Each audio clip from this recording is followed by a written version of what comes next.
नमस्कार, स्वागत है आपका। मेरा नाम है विपिन बेबाक। मेरे साथ मेरे सहयोगी सादाब रिजवी। धन्यवाद।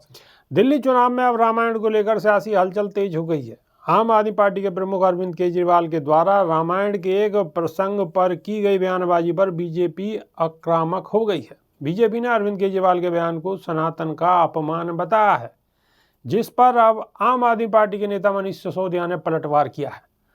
उन्होंने कहा है कि इनकी राजनीति इतनी नीचे गिर चुकी है कि अब यह रावण जैसे प्रतीक का सहारा ले रहे हैं। मनीष सिसोदिया ने अपने सोशल मीडिया हैंडल एक्स पर ट्वीट कर कहा है कि कल अरविंद केजरीवाल ने एक जनसभा में रावण से जुड़ी एक टिप्पणी की और पूरी बीजेपी तुरंत रावण के बचाव में कूद पड़ी, जैसे वे खुद रावण के वंशज हों। इनकी राजनीति इतनी नीचे गिर चुकी है कि अब यह रावण जैसे प्रतीक का सहारा लेकर अपनी झूठी बयानबाजी को सही ठहराने में जुट गए हैं।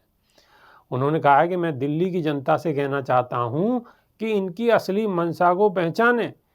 ये चुनाव के बाद गरीबों, मजदूरों और झुग्गीवासियों के लिए रावण से भी बड़ा खतरा साबित होंगे। इनसे सतर्क रहना बहुत ज़रूरी है, क्योंकि इनका असली एजेंडा सिर्फ सत्ता हासिल करना है। ये झुग्गियां तोड़वाने और जनता की ज़मीनें कब्जाने की साजिश रच रहे हैं। इनके झूठे नाटकों से सावधान रहें और सही फैसला करें। दिल्ली के पूर्व सीएम ने एक चुनावी सभा में कहा कि एक दिन माता सीता को अपनी झोंपड़ी में छोड़कर रामचंद्र खाने का इंतजाम करने जंगल गए। उन्होंने लक्ष्मण को कहा कि तुम सीता मैया की रक्षा करोगे। इतने में रावण सोने का हिरण बनकर आया। सीता मैया ने लक्ष्मण को कहा कि मुझे ये हिरण चाहिए। लक्ष्मण ने श्री राम की बात का हवाला देकर जाने से मना किया। उन्होंने कहा कि भगवान राम कह रहे हैं कि मुझे आपकी रक्षा करनी है। माता सीता ने कहा, नहीं, मैं तुम्हें आदेश देती हूँ कि तुम जाओ और हिरण को पकड़ कर लाओ। लक्ष्मण के पास कोई और चारा नहीं था, तो लक्ष्मण चले गए और रावण अपना भेष बदलकर सीता मैया का हरण कर चला गया। अब इसी को लेकर बीजेपी आक्रामक रुख अपनाए हुए हैं। सादाब रिजवी, अब तो रावण को भी अपना बना रहे हैं। देखिए, भारतीय जनता पार्टी राम, रामायण, रावण इन सब चीज़ों से बाहर निकलने के लिए तैयार ही नहीं है। और जनता जो उनकी मूलभूत सुविधाएं हैं, जो उनकी अपनी ज़रूरत की चीज़ें हैं, उस पर ध्यान नहीं दे रही हैं। जैसे स्वास्थ्य है, स्वास्थ्य सेवाएं हैं, चिकित्सा सेवाएं हैं, शिक्षा सेवाएं हैं, राशन है, यात्रा सेवाएं हैं। बहुत सारी ऐसी मूलभूत सुविधाएं हैं जो कि जनता को चाहिए।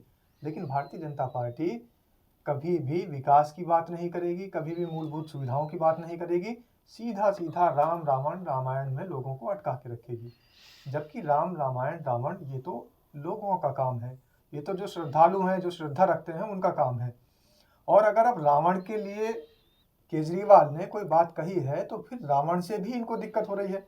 तो सीधी सीधी इनकी चाल ये है कि ये विकास के मुद्दों से भटकाकर किसी भी मुद्दे में उलझाना लोगों को चाहते हैं। और लोगों को उलझाने के लिए इनको कोई ना कोई ऐसा ही राम, रावण और रामायण का मुद्दा मिल जाता है जिसमें लोगों को उलझा देते हैं। अब आप बात कर रहे हैं भारतीय जनता पार्टी के लोग, आप देखिए विभाग जी 500 रुपये का सिलेंडर देने की बात कर रहे हैं कि हमारी सरकार आएगी तो हम लोगों को 500 रुपये का सिलेंडर देंगे। अच्छी बात है, देना चाहिए। लेकिन जहां पर सरकारें हैं वहां पर कितना सिलेंडर 500 रुपये का दे दिया। मध्य प्रदेश में भी इन्होंने कहा था 500 रुपये का सिलेंडर देंगे, लेकिन वहां अभी तक तो कोई 500 रुपये का सिलेंडर नहीं हुआ। राजस्थान में इन्होंने कहा था 500 रुपये का गैस सिलेंडर देंगे, लेकिन वहां भी अभी तक कोई 500 रुपये का सिलेंडर नहीं हुआ। ऐसे ही कई प्रदेश ऐसे हैं जहां पर भाजपा शासित राज्य हैं, वहां पर 500 रुपये का सिलेंडर तो ये दे नहीं पाए हैं। तो दिल्ली में कहाँ से देंगे?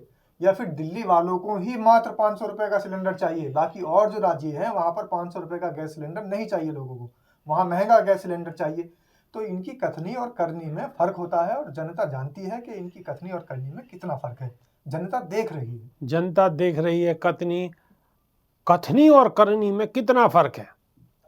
जनता वोट के माध्यम से जवाब देगी और सही निर्णय इस चुनाव में अवश्य लेगी। तो अभी के लिए सिर्फ इतना ही। नई वीडियो में फिर रूबरू होंगे। बहुत बहुत शुक्रिया, धन्यवाद, नमस्कार। धन्यवाद।